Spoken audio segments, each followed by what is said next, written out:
ভিডিওটা টান না দিয়ে কবরের বিষয়ে একটি হাদিস শুনে যান। কবরের প্রথম রাতই সবচেয়ে ভয়াবহ।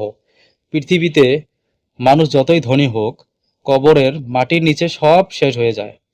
কেউ পাশে থাকে না, পাশে থাকে শুধু নেক আমল। রাসূলুল্লাহ সাল্লাল্লাহু আলাইহি সাল্লাম বলেছেন, কবর হচ্ছে আখিরাতের প্রথম ধাপ। যদি কবরের অবস্থা ভালো হয়, তবে পরবর্তী সবকিছু ভালো হয়ে যাবে। আর যদি কবরের অবস্থা খারাপ হয়, তবে পরবর্তী সবকিছু খারাপ হবে।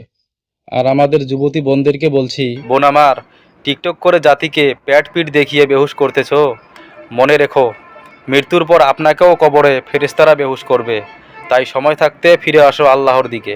রূপ দেখিয়ে অন্যের হুশ উড়াও, কবরে গেলে নিজের হুশ থাকবে তো?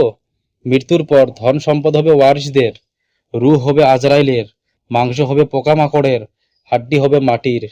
নিজের বলতে থাকবে শুধুমাত্র নেক আমলগুলো।